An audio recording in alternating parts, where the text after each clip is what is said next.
If you booked an offsite resort for your upcoming Walt Disney World Resort trip, or if you're looking to book at an offsite resort, there are 5 differences that you need to know in the planning process. Transportation is going to look different for you. Dining reservations is going to look different. Strategies that you use to tour the parks is going to look different. And then lastly, I'm going to share how you can get discounted park tickets for your upcoming trip. You ready? Let's go!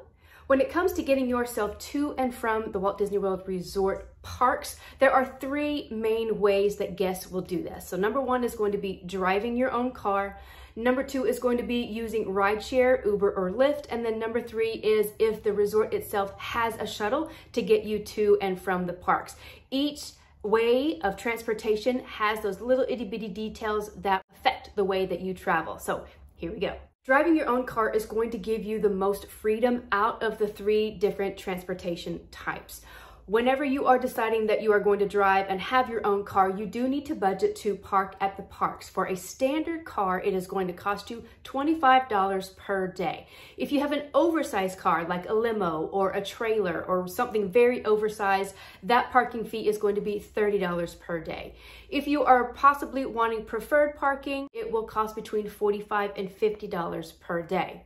If you are using your own car and you are driving to the parks, make sure that you are keeping the receipt that you get each day of your stay. If you decide that you're going to take a break and go back to the resort and come back later, all you have to do is just show that receipt and you will be let in the park and you do not have to pay for parking again.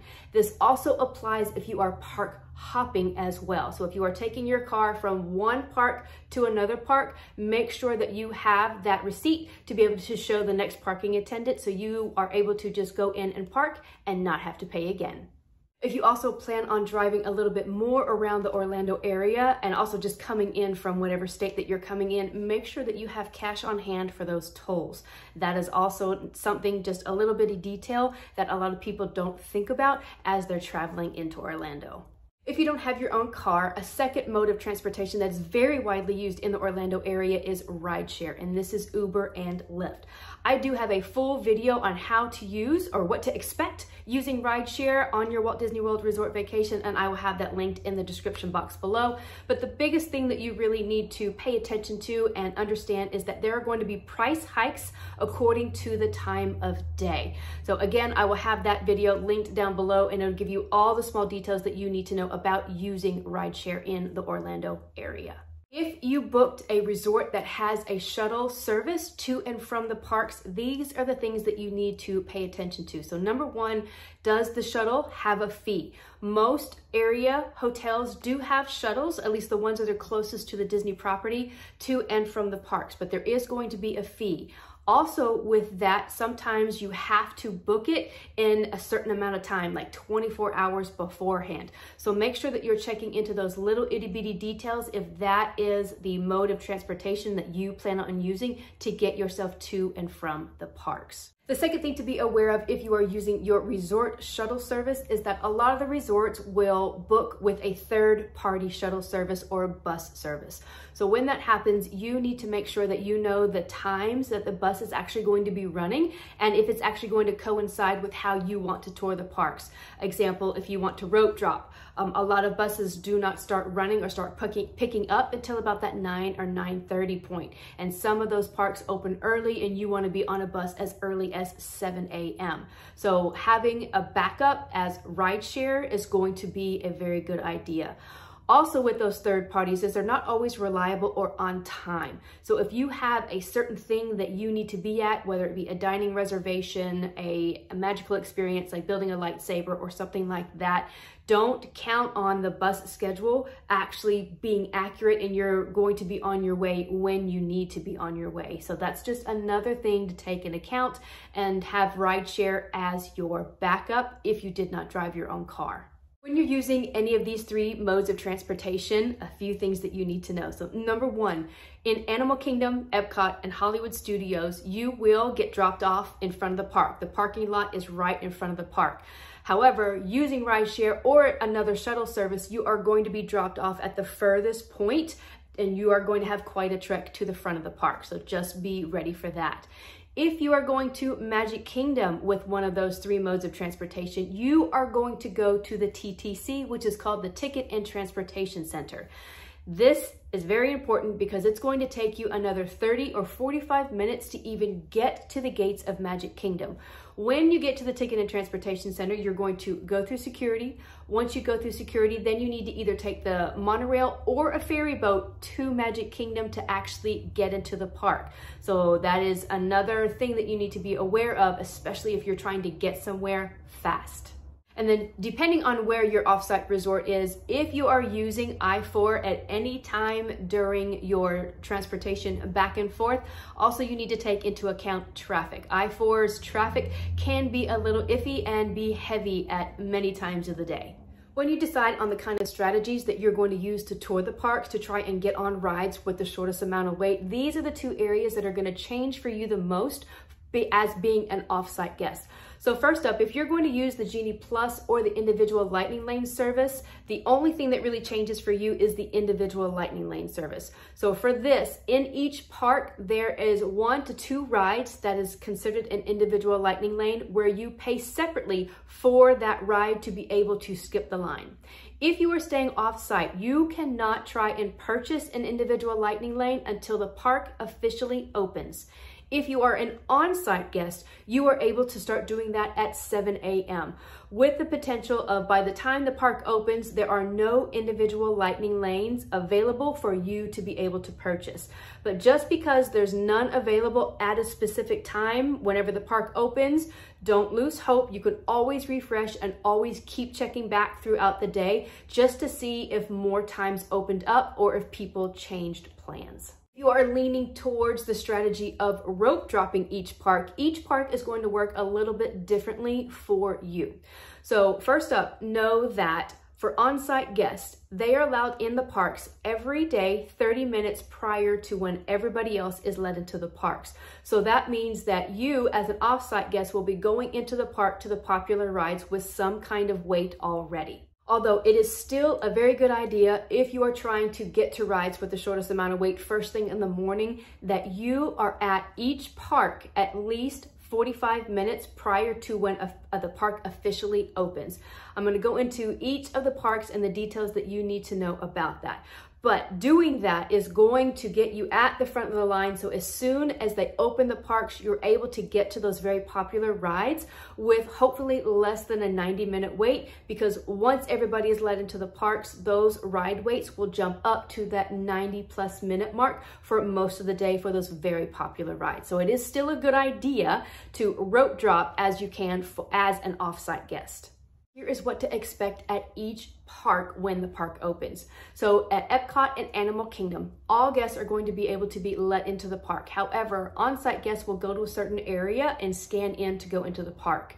If you are trying to get there early and be in line and be at the front of the pack, you're going to be able to go in and get in line at a certain holding area.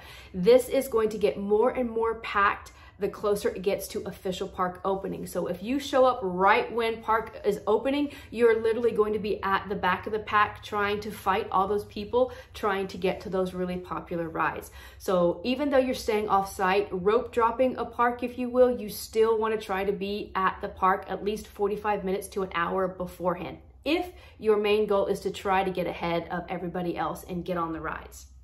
When you're going to Hollywood Studios, you are going to be lined up outside of the park. So as you are walking up to Hollywood Studios, you are going to be veering to the right. Cast members are going to start lining you up right there at those ticket booths. You are going to want to try and line up to the furthest left one that they have you at. That is the stall that's going to open up first, and then they're going to start filtering everybody through that way. So if you're not wanting to fight the crowd, that's where you want to be lined up. And again, you want to be lined up about an hour before official park opening to be at the front of the pack to try to get on those rides with the shortest amount of wait. In Magic Kingdom is going to work just a little bit differently. Everybody is let into the park and everybody is able to go shopping. You're able to go to Starbucks. You're able to get all of your pictures done on Main Street and all of that. On-site guests are going to be heading to Tomorrowland and Fantasyland. Those are the only two areas that are open for on-site guests. As an off-site guest, what you want to do is you want to focus on trying to hit Adventureland, Liberty Square, and Frontierland. So whenever it becomes about 8:30, 8:40 at the latest, that is where you want to be lined up to whichever ride area that you want to hit first. If you are trying to hit Jungle Cruise, Pirates of the Caribbean, take that shortcut to Big Thunder Mountain, then you're going to want to be lined up in Adventureland. If you're trying to hit like Haunted Mansion and things like that, then you're going to want to be lined up in front of that Liberty Square rope right next to the castle. But those are the two areas that you want to be ready to hit and try to knock out at least 2 to 3 rides before the ride waits really start to get long. When it comes to making reservations at a table service dining, and this can include things like character meals, unique experiences like the Hoop-de-Doo Review, Sci-Fi Dine-In, or those magical experiences I call them, like building a lightsaber and or the Bibbidi Bobbidi Boutique, things are going to work a little bit differently for you. Now, the window opens for everybody offsite or onsite 60 days prior to your arrival date. However, it will work a little bit differently. An on-site guest is able to book their reservations at their 60-day mark for their entire stay, up to 10 days out. For you as an off-site guest, you are going to have to, for every day that you want to try to make a reservation, you're going to have to get up each morning that is that 60-day mark from that specific date that you want to make a reservation. So that's going to be the main difference in trying to get reservations for the things that you want to do on your trip. But don't let that discourage you. Just in case whenever you get up at your 60-day mark and a reservation is not open for you, there are backup things that you can try to do to be able to snag that reservation. So number one is check back often. People change plans all the time. At random times of the day, watching TV, get into your app and just try to see if you can make reservations for the things that you want. Number two is going to be sign up for a dining watch service, such as Mouse Dining, Mouse Pros, Mouse Watcher, things like that. Some of them are paid services and some of them you can set a certain amount of alerts for free. This is going to give you an alert for when something pops up, and whenever you get that alert, you need to jump on it right away to be able to try and snag the reservation that opened up that you want to get. Making the decision to book an offsite resort, it is more than likely because you are trying to save money. Well, you can also save money with buying Disney park tickets in 2 different ways. One of the first ways is by booking with a third-party discounted ticket site, and the one that I use and I personally recommend is undercovertourist.com.